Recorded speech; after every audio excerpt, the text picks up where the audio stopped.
Hello, learners. Today is Friday, March 27th, 2020. The degrees definitely dropped since yesterday, but it's still pretty nice out, so try to get outside. Our amazing question of the day is, yesterday, remember, you answered and said that I was the most amazing teacher you've ever had? And today, the question is, what is the most amazing pet anyone could have and why?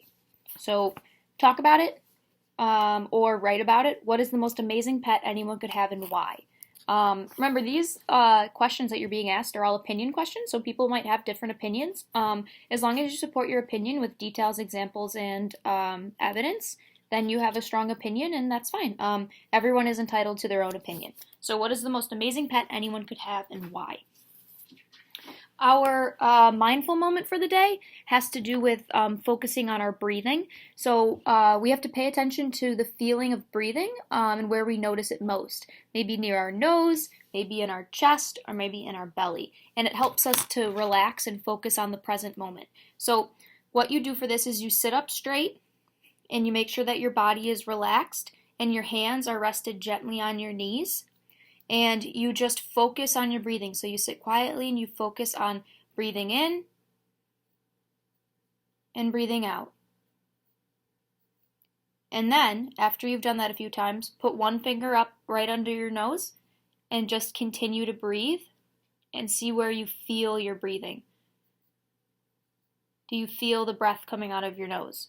After you've done that a few times, place your hand on your chest and just continue to breathe regularly in and out. And see if you can feel it at your chest. Lastly, place one hand on your belly and continue your breathing. And then talk with someone around you or just reflect on your own about where you can feel your breathing the most when you're focusing on it. That can help calm our bodies down and keep us present in the moment that we're in. If we're nervous about something or if we're feeling frustrated or upset, that can help bring us back into the green zone. So, great job. Next, I was thinking today, I pulled out a math activity card and it had to do with baking. And baking is science because when you bake, you have different ingredients and you have to measure them accurately and correctly so that when you mix them together, they react and create what you want them to create. Think about when you're baking brownies or a cake or cookies. What you put together before you bake it is very different than what comes out of the oven because the chemicals and the ingredients interact and react with one another and then create something new. So they come together and they create something new. So baking is really a science, and that's why it's important that you focus on your measuring and your following directions when you're baking, because if you don't measure things correctly, or say the recipe calls for baking powder and you put in baking soda or vice versa, those are different ingredients, so they'll result in different things. So your reactions might not be what you want them to be, and therefore what you baked might not taste the way you need it to taste, or it might not actually come out the way it's supposed to.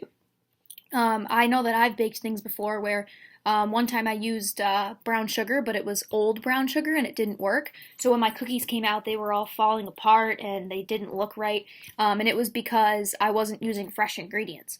So try to do some sort of baking if you can when you're home and think about the math and science that's involved and make observations of what your mixture looks like as you go through the process.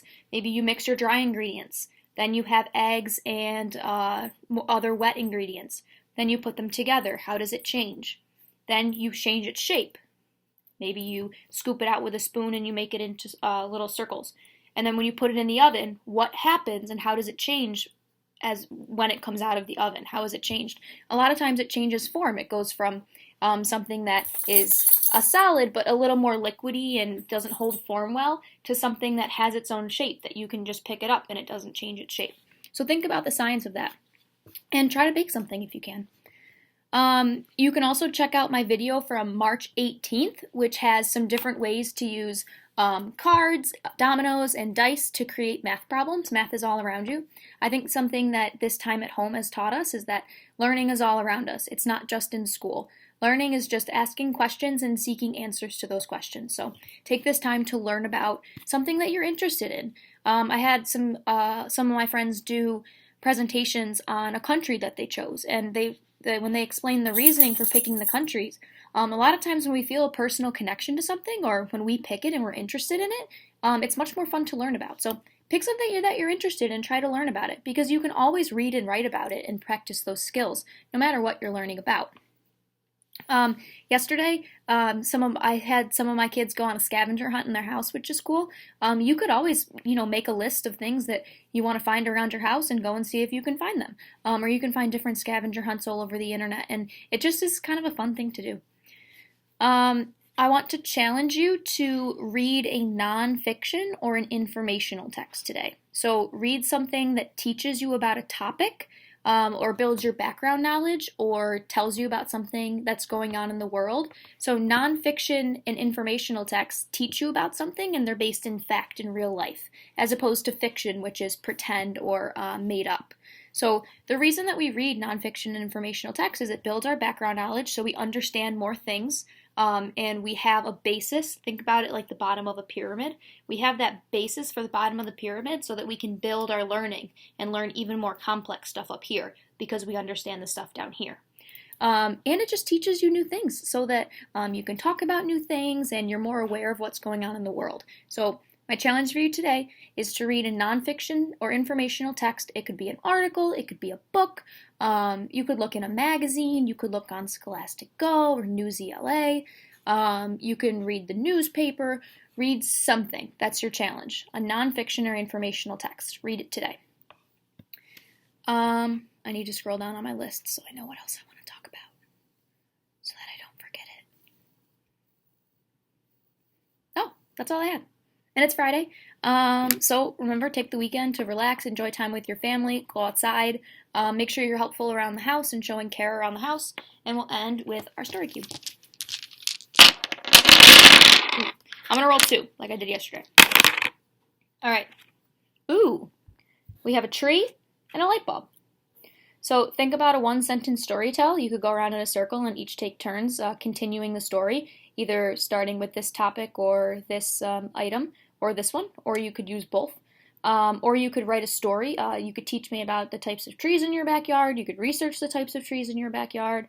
Lots of times light bulbs represent ideas, so you could research an idea that you're interested in, or you could research who created the light bulb, or you could tell a fiction story going around with these items starting in the story, focusing on your transition words, like, once upon a time, there was a magical tree, and whenever a leaf fell off the tree, it... ...